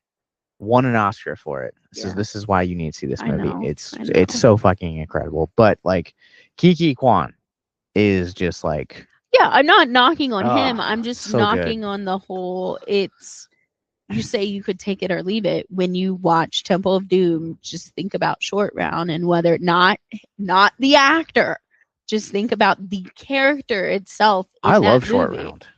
I love Short Round. He was one of my favorite parts of Temple of Doom. So, Okay. Well, but not so much here. Like I don't even remember the kid's name in this movie. yeah. It's he's kind of forgettable. I mean, Like yes, like you can make the argument that like he has like he a just kind of provides that comedic relief because they could have given Jonathan Rhys Davies a lot more of a bigger role as Sala, but he only comes in beginning beginning and and the end. end. Yeah, Yeah. I liked it. I liked like that was a callback that I really liked Yeah. in this one. I mean, some of the callbacks in this movie are like very well done. I will say that. But there's so much of this movie that I was just sadly I was really It's bored by. because it's a movie for the fans. It is also a movie for the history buffs. Like the you call it invested, I call it my mind breaking over and over again when we watch the movie, just because like there's so many things that shouldn't work, but there's so many like, oh my gosh, this is real life. Like there could be a dial. There could be a dial that needs a freaking stopwatch that allows you to time travel. We got a movie There's about it in 2002 by Nickelodeon. It was called Clock Stoppers. no, just no. Yes. The whole time vortex. It was based on a watch. Yeah, I know. Okay. Well, and like that's the thing is like you is the whole back in time thing overdone? Yes. However, the way this is done, it's respectful and it is true to the archaeological patterns that you find in the movies. For me, it doesn't feel like Crystal Skull. Crystal Skull feels it feels historical, but it also feels modern, if that makes sense. Because we are in an age where aliens Aliens. do Yeah. exist. Um, that being said, it doesn't it is a great Spielberg movie. It is a great Spielberg movie But for aliens, but it doesn't necessarily go with the you have a prevalent you have a prevalent person or a prevalent like holy grail. You have a prevalent object. Dial of Destiny. You have Archimedes' dial, Mhm. but you're talking about Archimedes. Um, Temple of Doom. We're not going to talk about. Um, Raiders. Mhm. I mean, your opening sequence is recovering an artifact. But like, it all goes back to the artifacts. And think about that moment when they're on the boat and the kid, they're like talking about what it's made out of, and he's like, it's wax and wood, but it's heavy. And they melt the wax. They light it on. Indy lights it on fire, and they melt the wax, and it's like real Egyptian gold. Yeah. And Helena's like, oh, you should hold that, blah, blah, blah, blah, blah. And Indy then takes it back and goes, it's going in a museum. Like it goes back to the whole he is discovering these things to go back to a museum where Crystal Skull, it's this higher being, this higher power. You don't get that in all of that. You get some of the like sun god. I know I'm talking too much. No, it's just, I know you get like some of the sun gods and some of the Egyptian gods, but it's for me, I don't know. It's just if this is really the last Indy, it works. I don't agree with the ending of him taking his hat off the clothespin, but at the same time, like whether Harrison Ford agrees to do another one or not, there will only ever be one Indiana Jones. yeah. And for this, I know you talked briefly on like certain characters like Robert Downey Jr. will only ever be Iron Man. Mm. MCU makes it work because there is a doctor. He's coming back as Doctor Doom. We've seen that. There is a comic in which, and I only know this because of Terry, but there is a comic in which Iron Man does become Doctor Doom. Mhm. So Robert Downey Jr. being both Iron Man and Doctor Doom, not that far of a stretch if you have that context.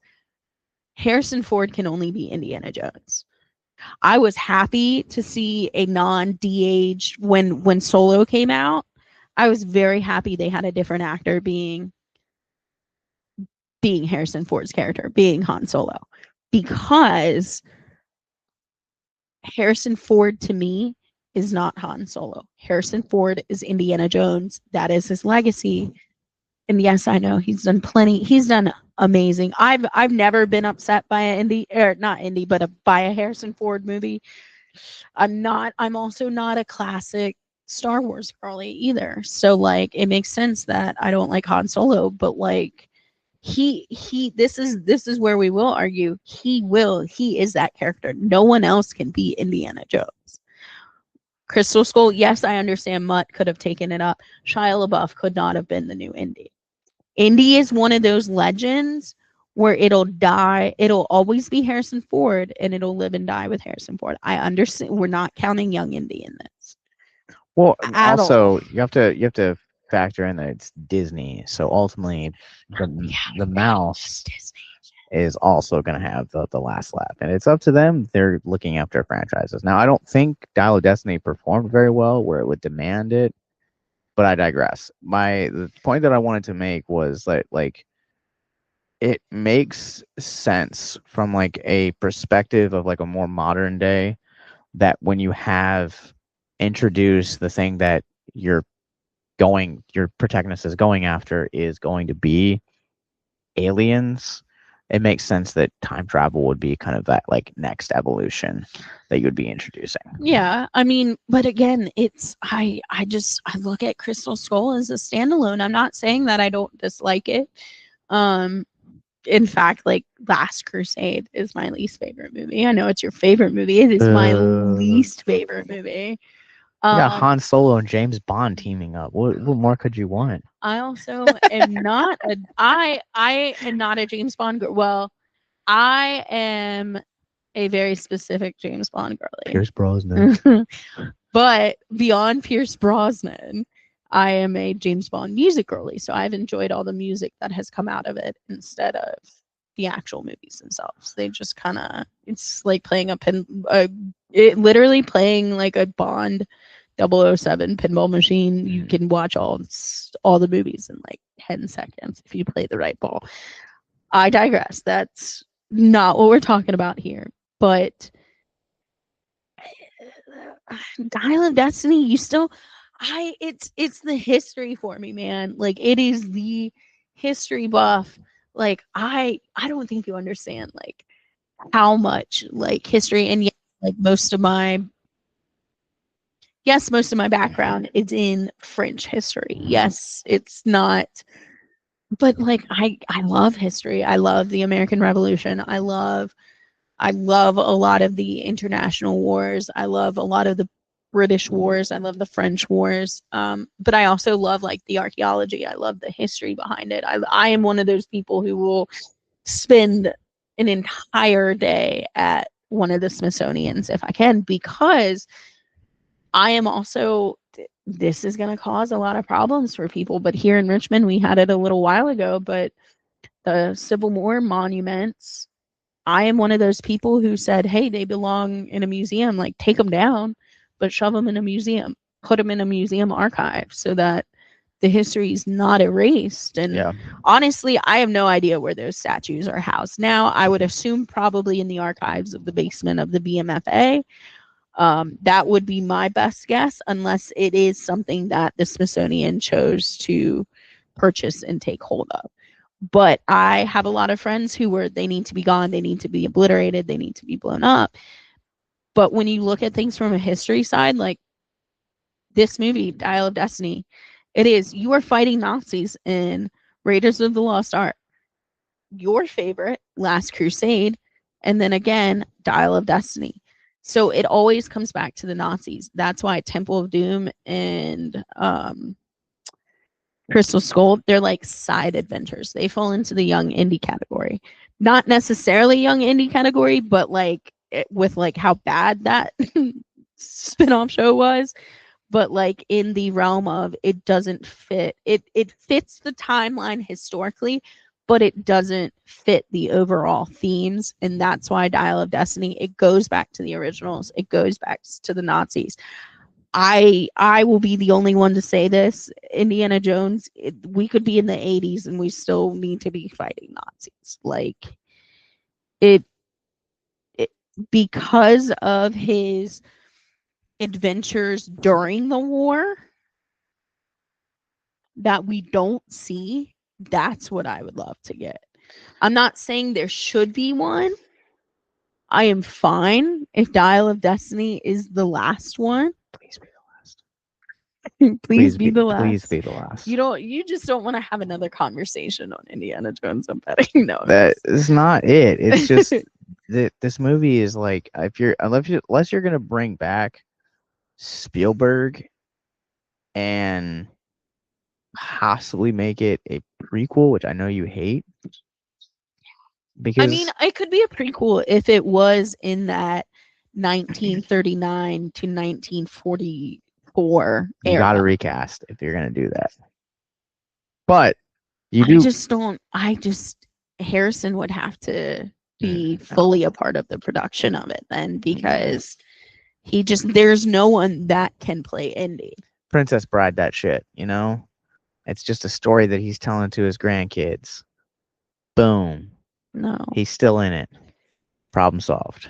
I mean, if you did classically put it, the problem is Indy doesn't have grandkids. It would have to be Helena's kids. Anyway. Because Mutt is dead. Or he could be, what would be more likely to happen is a retired professor coming in, speaking about something that he came across in 1940s Germany. You could run it that way and then have a whole new, but you'd still need a new Indy. I just don't see them. It's like you said, it's Disney. I think about Disney's F up with Johnny Depp and his whole trial situation with Amber Heard. We're getting another Pirates. I don't know if Johnny has signed on for it or not after all the shit. No, they're trying to get away from Jack Sparrow. But they've already announced a new Pirates. That's the thing. With Margot Robbie. Yeah. So, but the thing that you bring up, I think, is a really important thing to kind of talk about is history as a whole. You know, we look at history as if we don't learn from history, history is going to repeat itself, whether that is personal history or like history, like what these films explore is. I hate the idea of history being erased. I hate the idea of, even if you don't agree with parts of history, like there are still things there's reasons that it's still important. There are reasons why it needs to be part of the conversation. I think, you know, more recently, like there are reports of like slavery being like not taught in certain states. Oh yeah, 100%. That's Virginia history. That's all the history and you learn. I think that's like really fucked up.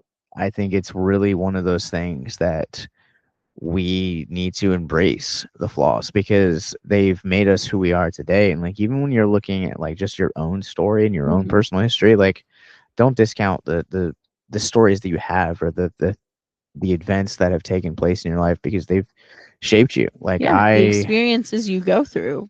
You know, I'm a suicide loss survivor. I've struggled with suicide ideations last year very greatly. I am a product now of divorce.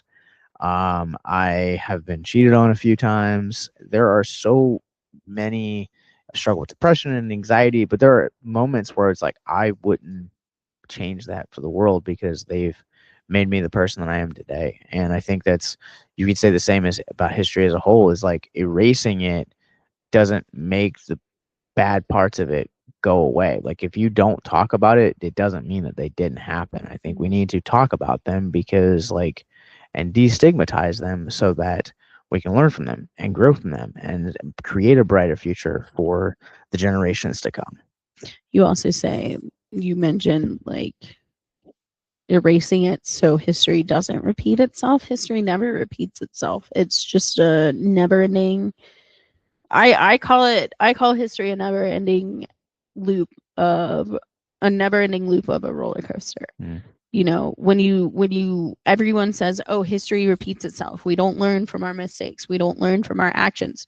History doesn't actually repeat itself. Just names in the like people say like, oh, just the names and the places and the characters of the story change. History does not repeat itself. You have certain situations that might mirror, Sure. but it's not a repetition. It at most I could agree to it being a mirror of previous events, but when I think of it, it's not necessary, because I am one of those people who believe there are multiple timelines. There are multiple universes in which all of us exist in different self, in different, whether it be a different fleshy body, whether I be a big blue alien that James Cameron has created that we've learned, JK, it's not, maybe there really are blue people on this random planet. I am one of those people that believes there are multiple timelines, there are multiple universes, and it's not necessarily that history is repeating itself, it's just that it's happened on another timeline. It's called the Navi. What? They're called the Navi. What I call them? The blue people. They're called the Navi. Yeah, I know they're called the Navi, but I couldn't think of the planet that they Pandora. Pandora. That's what it's called. I think that's about all I have on these two movies. What? Obviously, Kingdom of Crystal Skull was your favorite Out of these two. out of those two. Do you want to give it rankings? Yeah. Do you want to rank it like the normal scale when we do reviews, or would you like to rank it in regards to the indie franchise? Let's do indie franchise. So I'm gonna dig a deep grave. Not 6 feet.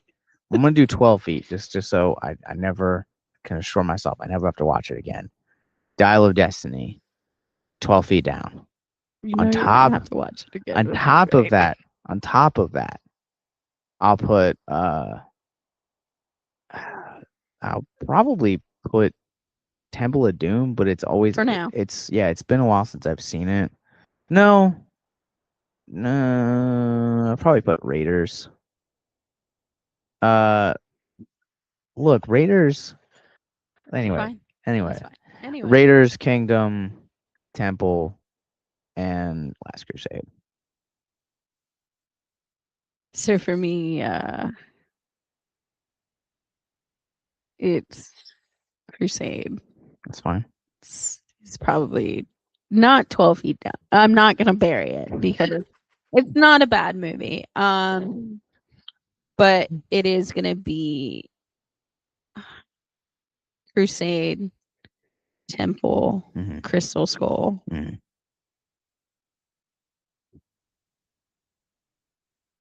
Dial, and then Raiders. That's fine. But only because Dial picks all my fancies. Like, that's fine. I'm glad that it makes me happy when like I don't like a movie or like a book or a TV series and someone comes along and they're like, yeah, this don't is have to so agree. fucking good. Yeah. Let's get into social media. Where can people find you online? TikTok, Facebook, Instagram, Smash Beat Cosplay. And you guys can find me. I'm really only in Letterboxd. I have Letterboxd. Yeah, I'm only active on Letterboxd. Occasionally I'll post on Instagram, but Letterboxd is Captain Nostalgia.